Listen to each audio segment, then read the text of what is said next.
Eric Breen is out on assignment this week, so we brought in a ringer to talk about the very first 4 issues of Teenage Mutant Ninja Turtles from Mirage Comics.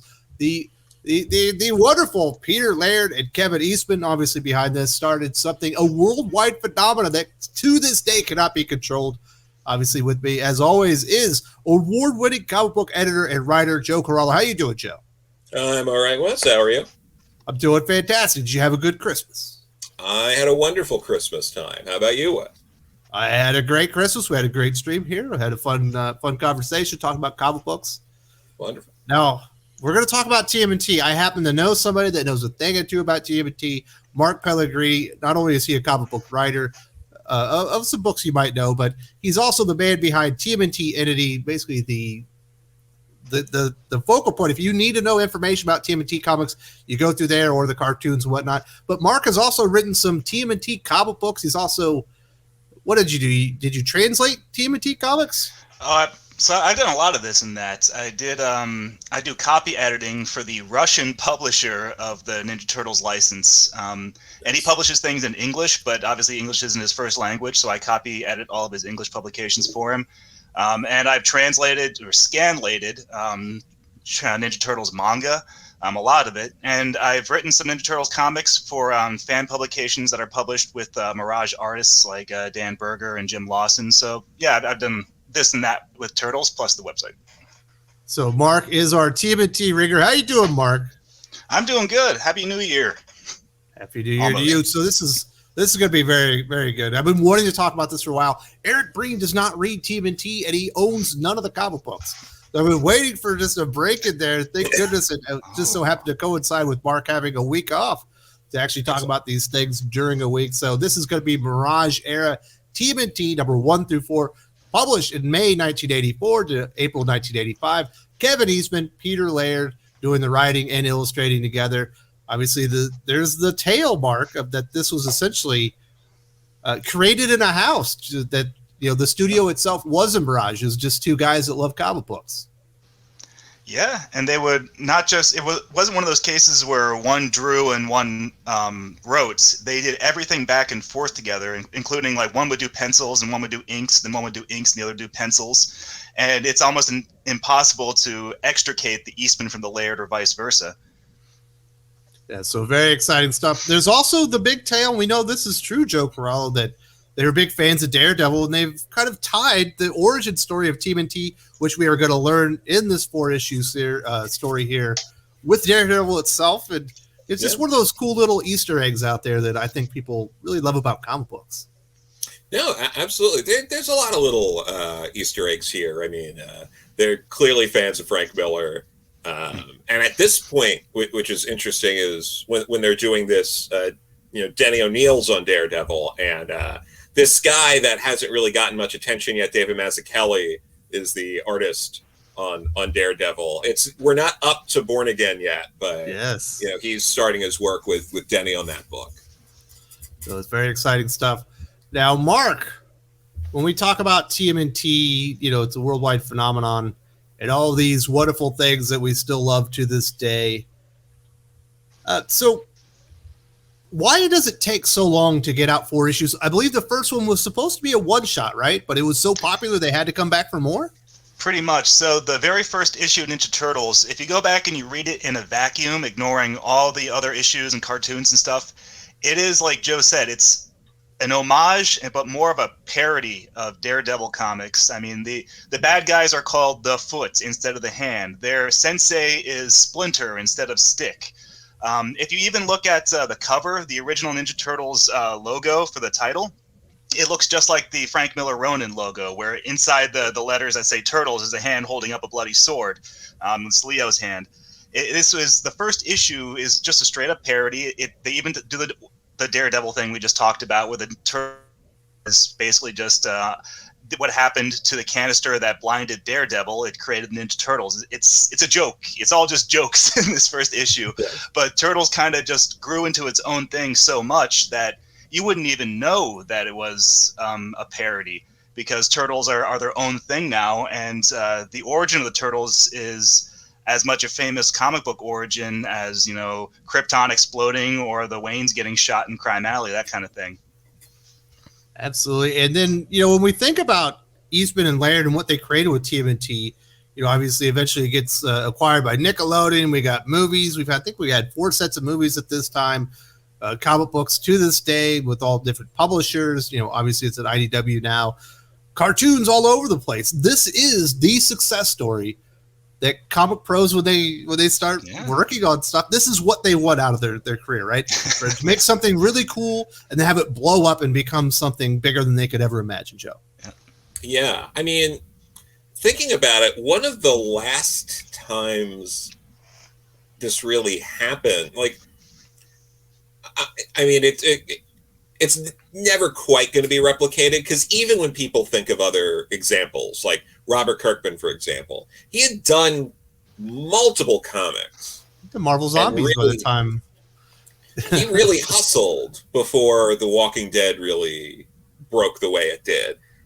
Maybe you could make, maybe the closest thing is Brian Lee O'Malley with Scott Pilgrim. Usagi Yojimbo, maybe. Usagi Yojimbo, but with Scott Pilgrim, I think it didn't last nearly as long. But I think people, he only had the one graphic novel, I think, Lost at Sea, before he went into Scott Pilgrim.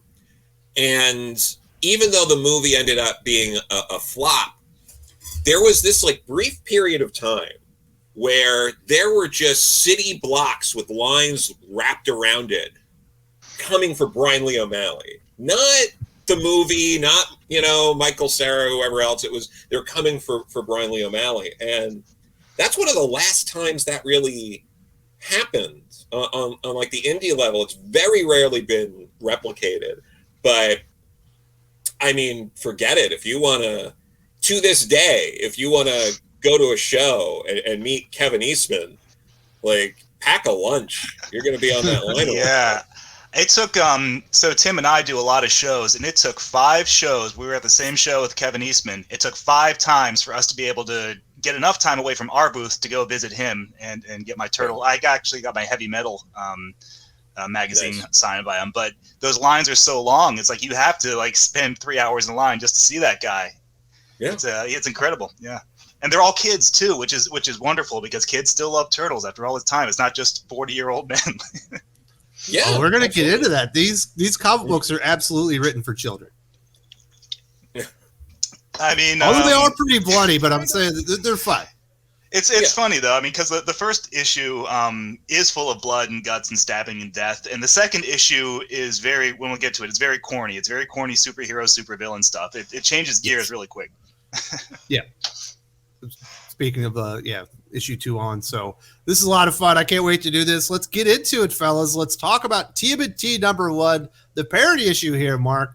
And we start out, we see the Turtles easily thumping some gun-toting bad guys, and they head home after the police arrive, and they find Master Splinter and tell him about their victory. And he decides they are ready to complete their mission of vengeance that they're completely unaware about. They know they're there to do something, but they don't know why. So their sensei sits them down and he tells them their origin story.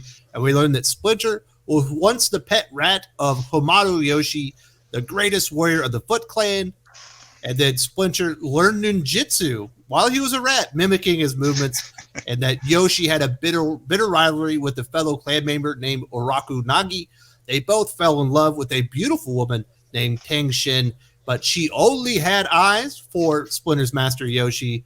And after that, Oroku became very jealous, and he actually went and started beating up Shang. Yoshi returned, and in a fit of rage, killed Oroku, and was exiled from the Foot Clan forever. And he ends up fleeing to New York City with Shang and Splinter in hand.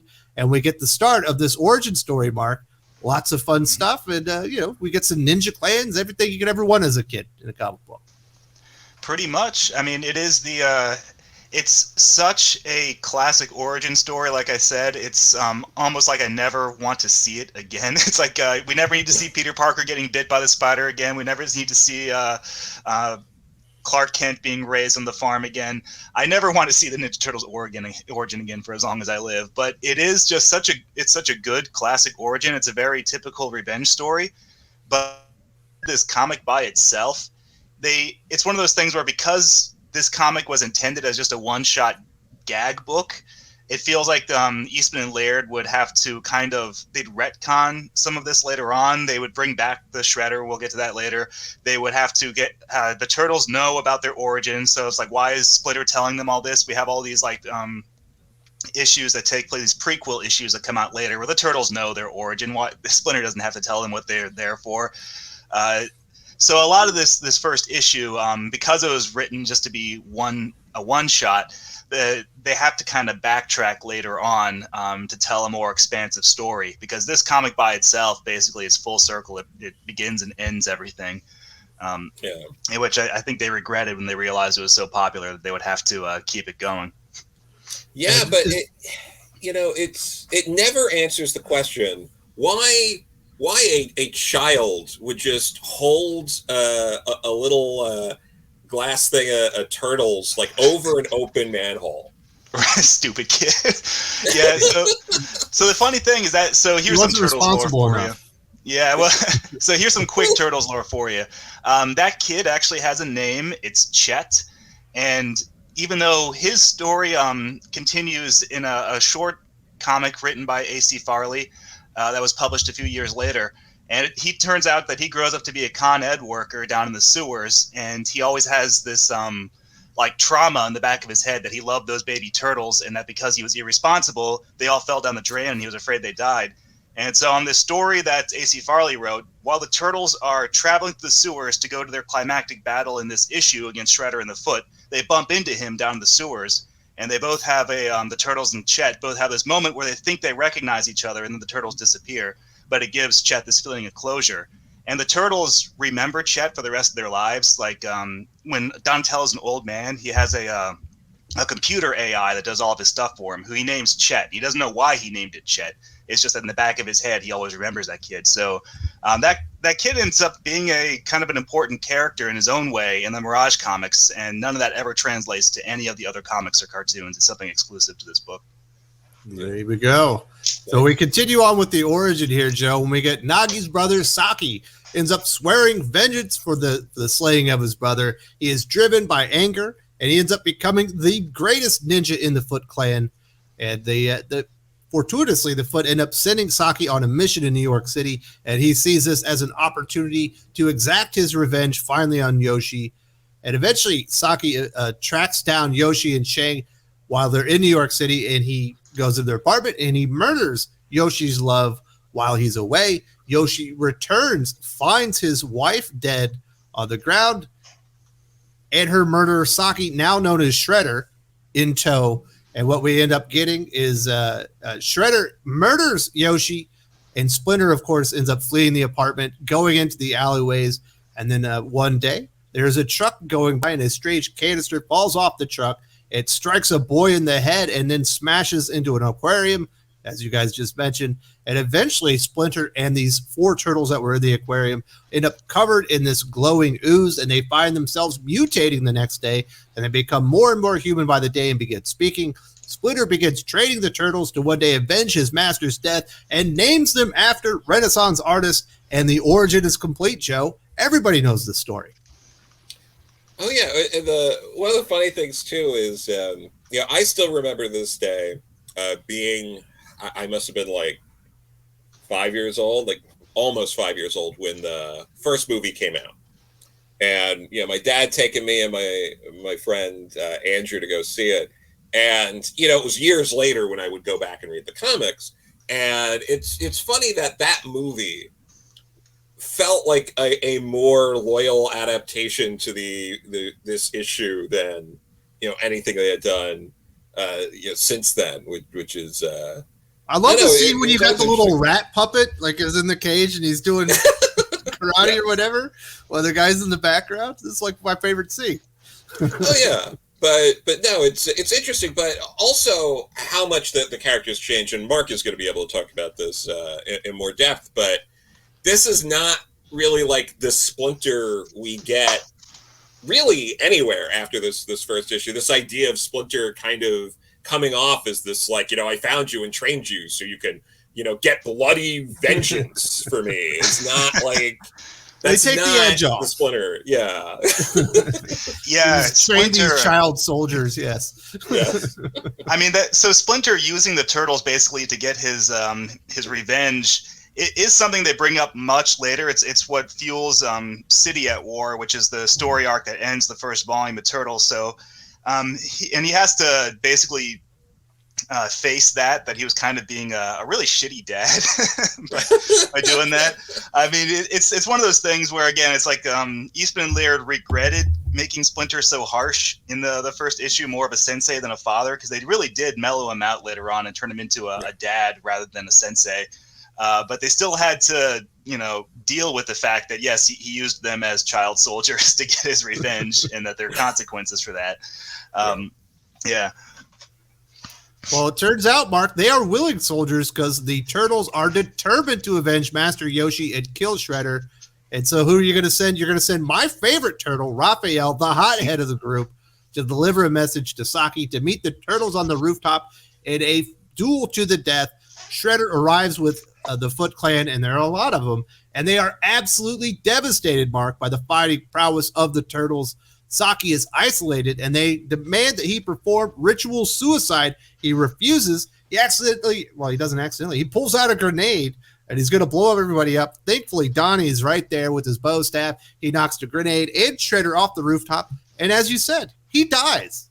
And just like the Joker dying in Batman #1, they came to regret it and had to bring the character back. But technically, yes, the Shredder's been dead since 1984. Pretty much. And it's always a funny detail that, Leo's the one who stabs Shredder through the stomach and gives him the mortal wound. But Donatello gets credit for killing Shredder in this issue. He's the one who hits him with his staff and knocks him off the ledge. Nobody ever gives Donnie credit for pulling that off. But yes, he's the one who kills him in this issue. And it's a good fight. It goes on and on and on.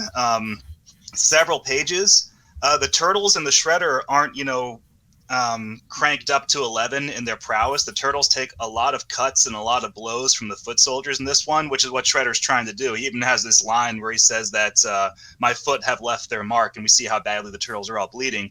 And all that is before Shredder actually takes them on. But Shredder's not. He's not like he is in the movies and the later cartoons, like the 2003 and the 2012 one. The Shredder is he's a good fighter, but he's not invincible. He's not like super powered. So the Turtles do kick the crap out of him, and they do win fairly in this story. But they have to gang up on him to do it. So saying that that's fairly is kind of a lie. They basically 4-on-1 curb stomp him in this one. But yeah, he gets blown to pieces at the end. That's the end of the Shredder, and it's arguable if he even does come back, because in the future, Return to New York, when they bring him back, it's kind of left in the air if it's really him or if it's a clone. So yeah, Shredder, the legit Shredder, has been dead since '84.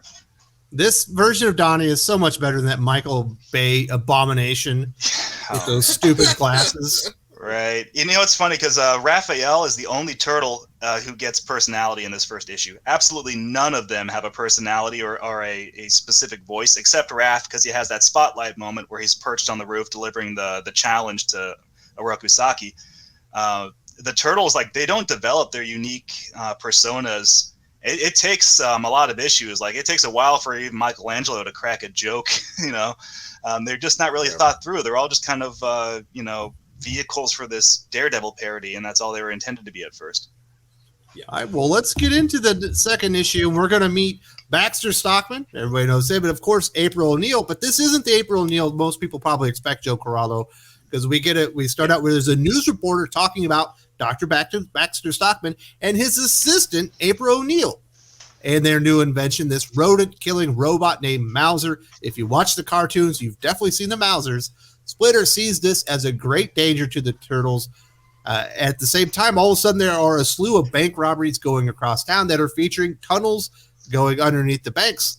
April suspects the Mausers could be capable, but Stockman dismisses the idea. He eventually shows April an underground facility, Joe, full of hundreds of Mausers. April demands to know where he got the damn funding for this thing, and then she does figure out and learn that they are, in fact, robbing banks. And it turns out Stockman doesn't care about making money off the inventions. He's in it for the fun. And we see that Stockman plans to blackmail the city And then April realizes he's absolutely lost his mind and tries to escape. And we do see Stockman ends up dropping her into the sewers and sends the Mousers in chase to kill her, Joe. Very exciting stuff. And this is a very different April O'Neil, not the news reporter that everyone knows and loves. This is the assistant to Baxter Stockman. Yeah, and it's a Baxter Stockman that I guess most fans wouldn't be familiar with if they're familiar with the 80s into the 90s cartoon. He would be shown black later on in different iterations in those. I think he is in the Michael Bay movies. He shows up in the second one. I've only seen both of those movies once, but yeah. He's played by Medea in the second movie. Yes. Right. Yeah.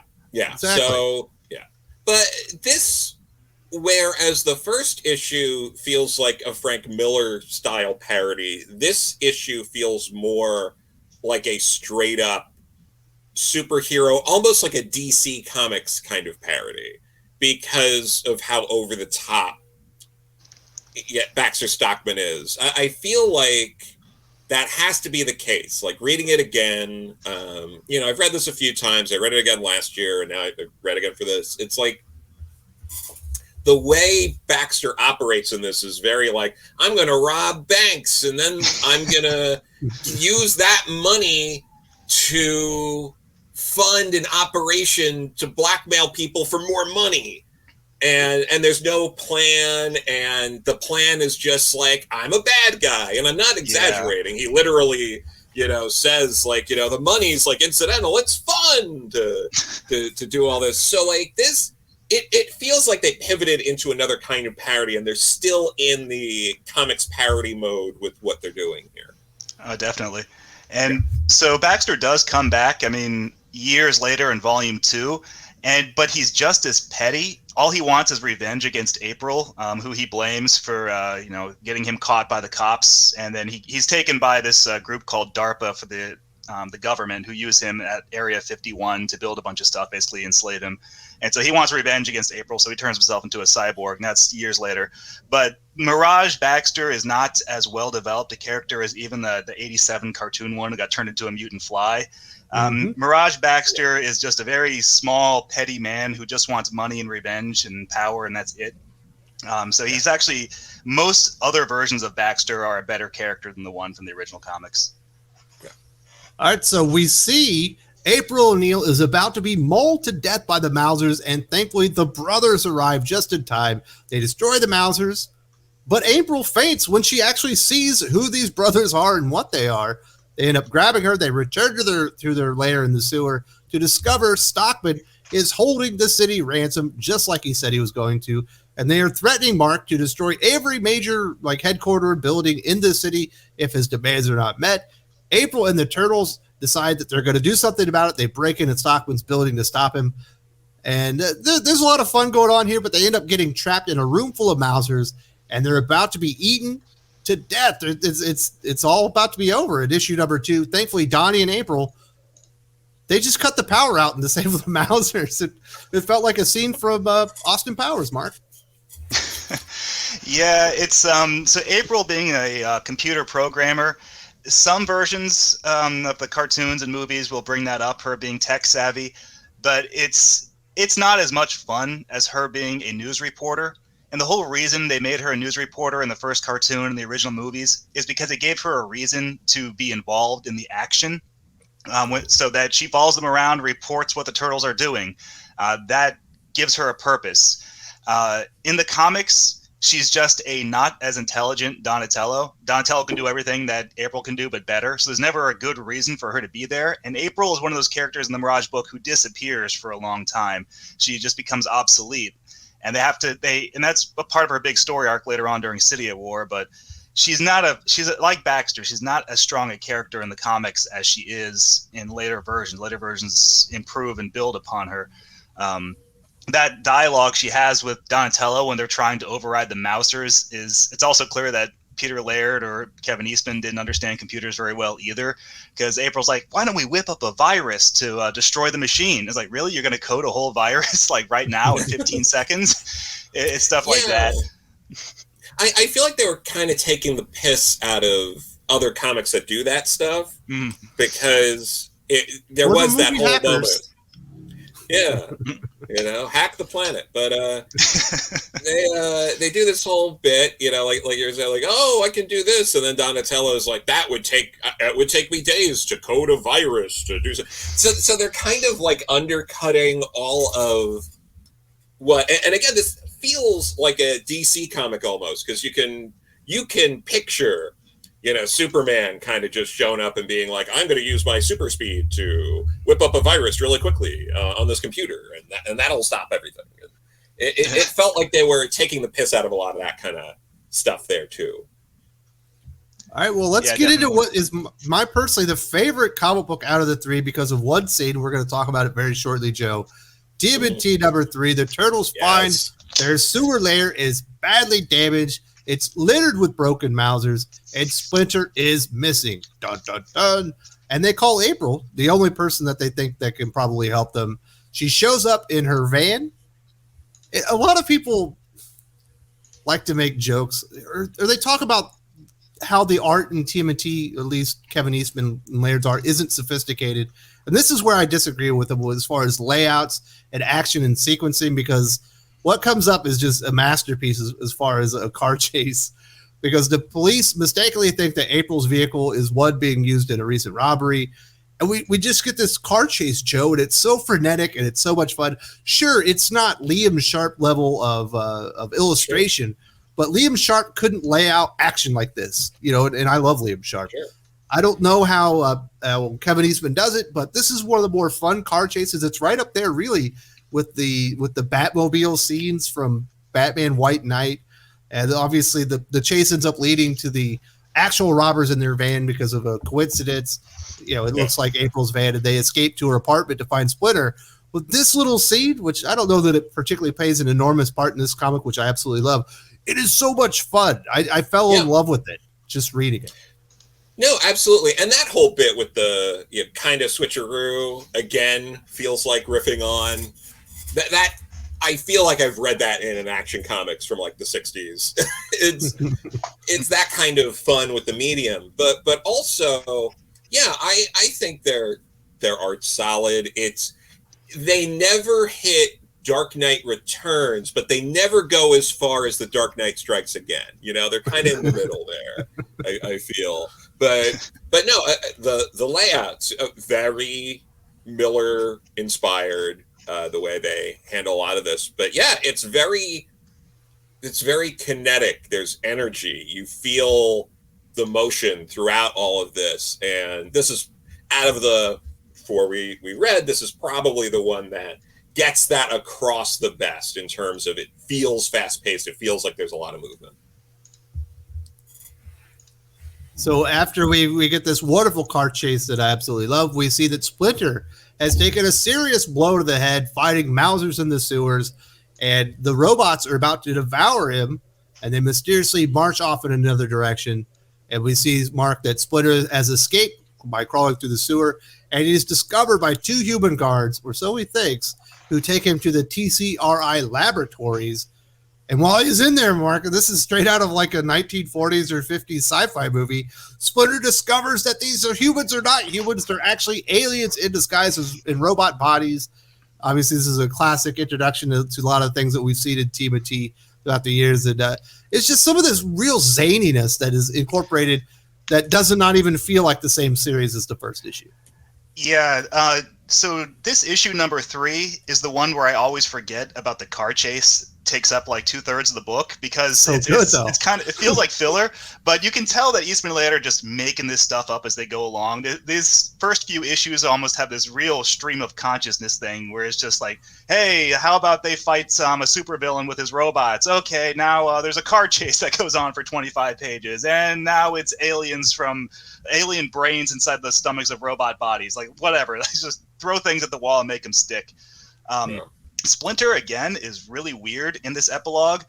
He says things like "I'd better hustle," stuff that you would not imagine Splinter saying because they just don't have his personality down yet. So he just he talks in weird slang and stuff, and they eventually like iron him out and what they want Splinter to sound like. But he's wacky and he makes a lot of jokes and one-liners when he's fighting the Mousers in the epilogue.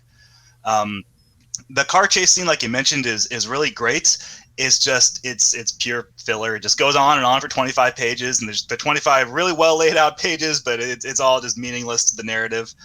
It is, you can see though, when especially in this issue, where the people at Playmates Toys and Murakami Wolf Swenson, who produced the cartoon, are just trying to find things that they can make toys out of. So we get April's VW Volkswagen van is turned into the Turtles party wagon in the toy line. These alien octopuses that are in the stomachs of robot bodies, they get turned into Krang in the cartoon. It's like they're just taking whatever they can, because by the time they were making the cartoon in '87, these 4 issues were the only 4 issues that were out, and they're trying really hard. So you can see the genesis of so much of the Turtles mythology in this issue. But this is the issue that I always forget about outside of the Splinter stuff, because it is just a lot of you're crazy. That car chase is I love it, but it's meaningless. I don't care that it has nothing to do with the story. It's good. It reminds me of if there's any classic Doctor Who fans listening, the last John Pertwee story, Third Doctor, is Planet of the Spiders. And the second episode of that, in part of John Pertwee deciding to leave the show, he said he wanted one episode to just be a chase scene. And the second episode of Planet of the Spiders is like 95% a chase scene. Beautiful. And that's what this always reminds me of. So I think Mark's lost his mind, because I think it's brilliant. I absolutely loved it. Now, Mark, it's funny. Go on. It's good. No. Say what you got to say. No, I was saying it's funny. And you were talking about how well it's laid out. I think that Eastman and Laird, when they're working together as both the artists and the inkers working in tandem, that's their absolute best stuff. Eastman was fantastic draftsman as a layout artist. Laird's really good at finishes and details. Later on, when you get to like issues 12 through 17, when Eastman does just Eastman issues and Laird does just Laird issues, they look similar, but they don't look as good, because they're extracted from each other, and you don't get to see the best of both together. Yeah, so that was definitely a jewel out there. So we do need to take a little intermission, Mark, because there's a micro series that happens at this point. We're not going to cover it in detail, but there are some details that people are going to need to know about before we can get into this 4th issue. What happens in the Raphael micro series?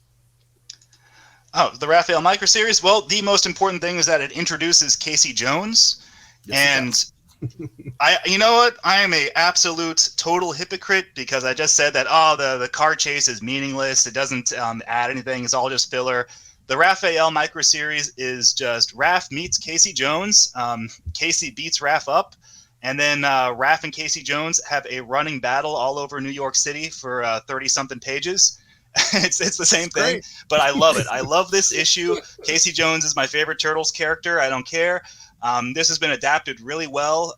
The 2003 cartoon did an episode that was just a pure adaptation of this story, and it was a fantastic job. It's one of my favorite scenes in the first live-action movie, where Casey slaps Raphael into a trash can and calls him a freak, and then he's chasing like freak, chasing him around. It's wonderful. I love this comic.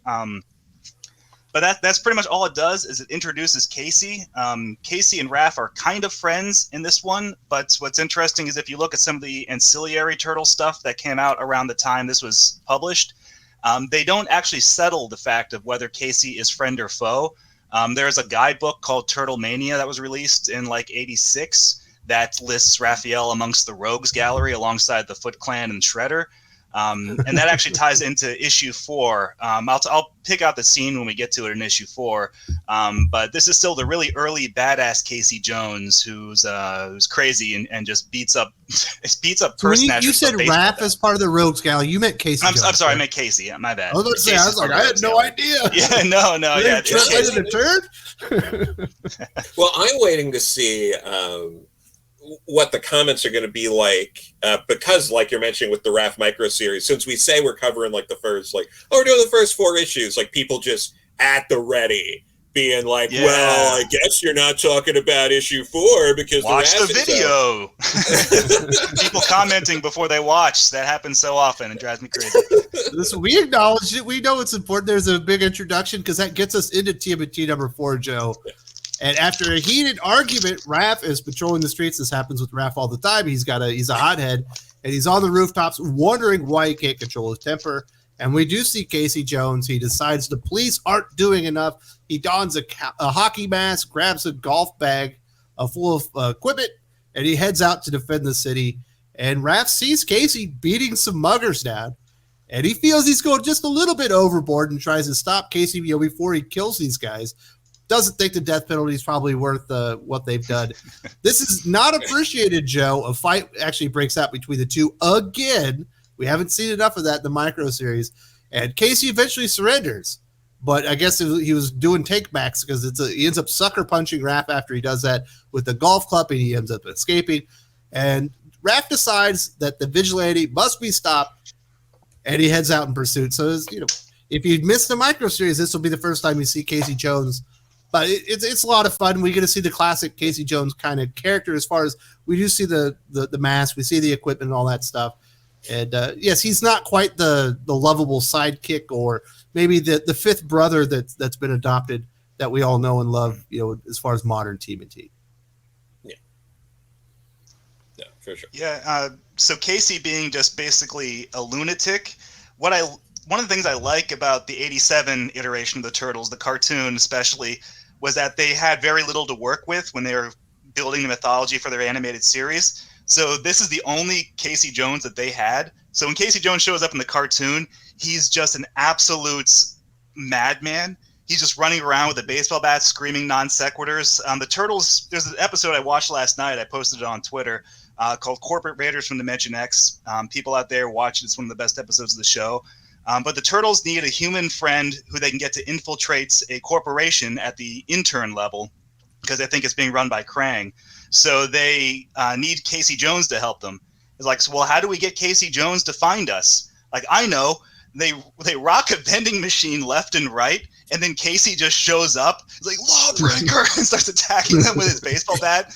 And they finally convince him to go in and apply for the internship position at the corporation, and he does so, and he's wearing a suit and tie, but he's still got his hockey mask on and his baseball bat, and they hire him anyway just because he smashes a desk with his bat, and they're like, you've got potential, you're a real go-getter, and they put him in the mailroom.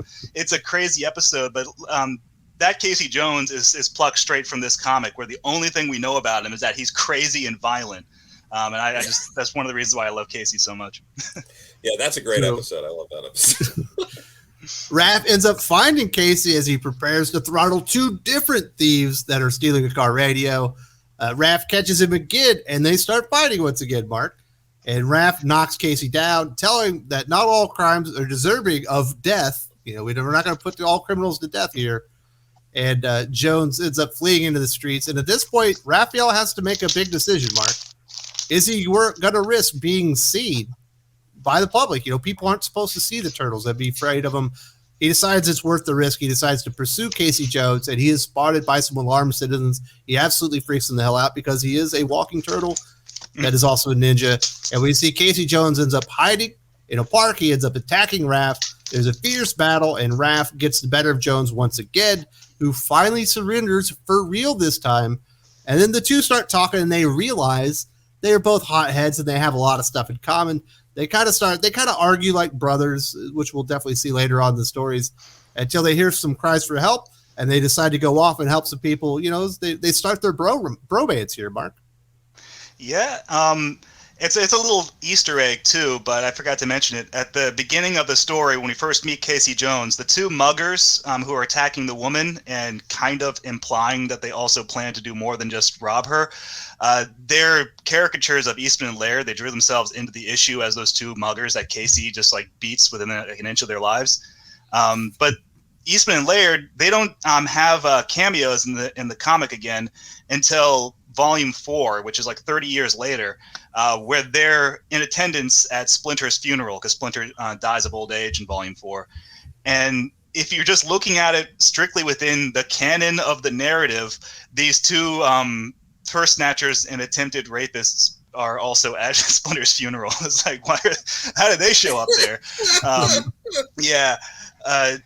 But yeah, no, it's I really like the part where Raphael does kind of reveal himself momentarily to people in this issue, and it's kind of a big deal. But I like the way the first live action movie did it more, where he bounces off the hood of the taxi and they're like, "What was that?" Like, I don't know, kind of looked like a big turtle in a trench coat. You going to LaGuardia? And they just they brush it off. It's like Raph thinks it's this big deal that people see him, but the reality is that nobody cares. It's They're in New York City. Yeah. You know what I'm saying, Joe? If you saw a walking turtle, it'd be no big deal. Oh God, yeah, no, absolutely. Who could care? There's places to go. But yeah, and I love that bit too with the trench coat and everything, because it's very much like a throwback to the Thing in Fantastic Four, how he would go out in the trench coat and the big hat. It's just great. It's almost like these guys really liked comics. Definitely feels that way. Maybe. You know what's interesting in here? If people haven't read these 4 issues, and I definitely recommend going out there and reading as much of the original Mirage era TMNT as you can, you're going to see a lot of shades of what was to come in here. But Mark, they end up paying all this stuff off. It seems kind of random, but they go back and they finish all these stories. They do. They're building their mythology from, they're building the mythology from the ground up. And like I said, it does feel like, and it's really rough around the edges, these first 4 issues, as they're kind of really just making it up as they go along. We're not going to talk about it on this one, but issues 5, 6, and 7 are a very tedious outer space arc that has homages to John Carter of Mars kind of stuff. And but it all does pay off in the long run, because all this stuff with TCRI goes into the origin. Why did this random canister of chemicals mutate the turtles? That's not explained at all in the first issue. It's just random ooze turns turtles into people. But that's all paid off later on. We find out what TCRI is all about. So yeah, this is all the groundwork. And we're going to talk about number 4, right? Yeah, that's what we just did. Wait, no, we talked about Casey Jones. We didn't talk about issue number 4. My bad. We got 3 minutes left. Hurry. All right, talk about issue 4, Mark. I read the micro series instead. Sorry. We can talk about 4 later if you want. If you want to do the next few issues. But 4 is the one that kind of caps off this storyline that they started in 3. Where's Splinter? They're hunting for Splinter. They find him at the end of issue number 4. And then after that begins the next story arc. That's the Fugitoid micro series, then 5, 6, and 7, which is their outer space adventure. But yeah, if you want to talk about number 4, basically all that happens in number 4 is that the turtles are still out looking for Splinter. They fight the Foot Clan, who want revenge for Shredder dying, which is going to be kind of a recurring thing because that gets paid off in the Leonardo micro series in issue number 10. But they stumble upon the TCRI building, and they recognize the letters TCRI and the logo from the canister of ooze from their origin. And so they infiltrate the TCRI building in the most hilarious way I've ever seen. Donatello uses a pigeon puppet to block the security camera, while one of the other turtles takes a Polaroid of what the camera's looking at and staples it to the top of the camera, and it works. It's absolutely brilliant. They end up going into the TCRI building. It's like this weird maze, and they find out for themselves that all the TCRI employees are these crazy alien octopus things in robot bodies. They're not called the Utromes. That's actually something that was created by the Palladium RPG book and got adopted later. But they end up getting into a big fight with the Utrome aliens and get teleported to who knows where, and that's a big cliffhanger ending. But that's the plot of issue number 4. And it's really cool because a lot of the stuff in this issue, like some of the it's actually not this issue, I'm sorry. It's when they go back in issue number 7. That gets used in the arcade game as like a little enemies. But there's one panel that I do on page 19. I'm looking at it right now. It's of a mysterious man with a telescope watching April's apartment. And for the longest time, I always assumed that was a member of the Foot Clan because they show up later in issue 10 and attack her apartment building. But if you have the Ultimate collection for that IDW put out that has notes from Peter Laird, and that's apparently Casey Jones. It explains how Casey shows up at the apartment building. Yeah, because Casey Jones at the time, they didn't know if they were going to make him a villain or a friend. So he's doing this creepy thing where he's just like voyeuristically watching April with a telescope through her apartment window. But yeah, now you know how Casey shows up in issue 10 and knows where the turtles live. Yeah, the other thing from this issue that I love is they like kind of agree. They're like, yeah, we should save Splinter, but what if we forget about that to investigate this building for a while? He'll understand. And it's very coincidental and lucky that Splinter happens to be in there. But yeah, they're just kind of like, we'll find Splinter eventually. Right now, let's go look at this building because, like, TCRI, I know those letters. I've seen them in the alphabet before. This could be a clue. Yeah, I mean, I guess like it works in the sense that they are supposed to be teenagers, and you can see that logic from like a teenager being like, oh, this cool thing's distracting me from the thing I should really be doing.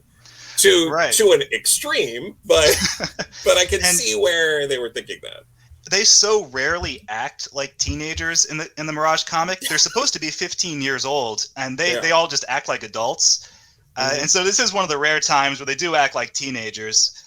In fact, there's I didn't mention it when we were talking about issue number 3, but when they finally get to April's apartment, the first thing April does is offer them all beers. Like they're 15 years old, and she's like, "Hey, you guys want some beer?" It's like, okay, April, you're either really cool or you just forgot that they're the Teenage Mutant Ninja Turtles. They probably shouldn't be drinking beer. God, this was a lot of fun. I read the first volume. That was my mistake. I just read the first 4 issues, like in the collection I had. I guess no. That's there's always a risk of that. But yeah. I mean, the Casey micro essentially is issue number 4 because it's so important and it takes place between 3 and 4. The micros are like that, though. It's my bad. I should have been more thoughtful when I was reading through this, but this is a ton of fun. I love the early TMNT stuff. I actually like a lot of the TMNT stuff. Even the IDW stuff for the first 3-4 years is really good, Mark. So this is where it all came from. You know, and also, this is what spawned an endless amount of knockoffs that we've all had to deal with over the years. Your biker mices from Mars, your street sharks, your cowboys of Moo Mesa, your Battletoads. Yes, Battletoads. A little comic that I also love, Space Beaver. Space Beaver. I have not read that one. It was the first. I believe that was the first comic that Derek Robertson did. Really? I have to look that one up. Yeah, he was in high school, and he was basically like, "Oh, this is cool. I'm going to be just like those like Teenage Mutant Ninja Turtle guys." And he basically did this comic that it's like, I'm going to do this, but it's going to be like Star Wars, and it's insane, and I love it. So after I finished collecting all the Mirage Turtle books, I was like, okay, I'm going to try and collect all the crappy indie comic knockoffs that came out in the 80s, like radioactive black belt hamsters and geriatric jujitsu gerbils. Those are both real. there's another one with koalas. There's all these ones. There's more than I thought that there were. And so I'm still there's Kung Fu Kangaroos. That one actually has a cameo from Donatello in it. That one was like sanctioned by Laird, but it's ridiculous how many. And I guarantee you a lot of those people doing their forward Ninja Turtle knockoff comics all thought that they were going to get their toy deals, and some of them did. Like the Wild West Cowboys of Moo Mesa did get a cartoon and a pretty good Konami action video game and a toy line. Most of them did not, though. Copying the success of somebody else isn't going to make you unique. No, and I had Cowboy Moo Mesa toys. I had Biker Mice from Mars toys. I had Street Sharks. I had all that stuff as a kid. So if any of the viewers haven't actually read this stuff, they recognize some of the ideas from the cartoons and movies and whatnot. These things have been reprinted a lot. If you want to get the originals, they're going to be very expensive. Even if you want like the second printing of the first issue, it's pretty expensive. But there are a ton of volumes. There's a colored version out there now. That's the one that I've read, Mark, and I got so confused on and read the wrong comic books. But if you want to read these, they are easily accessible at this point in time. Pretty much. I mean, there was a time when they weren't. You had to read the back issues. So around like the 2000s, ironically, when the 2003 cartoon was out and was really popular, Mirage, as a small publisher, couldn't print collections and have them released through Amazon and Walmart and Barnes & Noble because they couldn't handle the returns. So there was like a 10 or 15 year span where you just couldn't find these issues in print. You had to do back issue bin diving.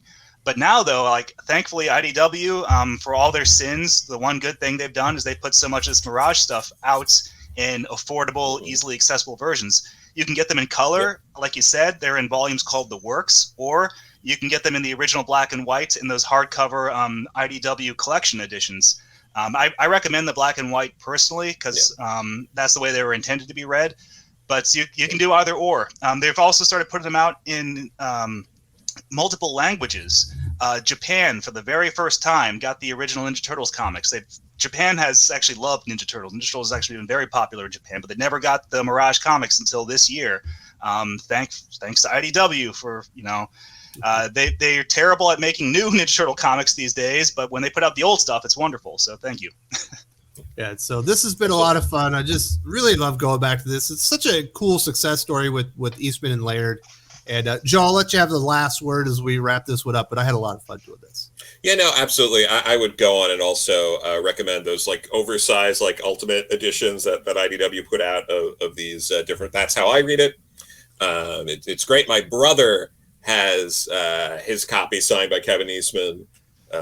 He's a big fan of that stuff. It's Turtles who've been with me in some form or another ever since I understood what like media was in any way. So it was great getting to talk about these issues. Absolutely. And I made myself look like a dumbass. It happens every once in a while. We'll see you next week on the retrospective, and Breed will be back, but we'll definitely get Mark back in here and talk about some classic Turtles again sometime. Awesome. It's been fun. Yep.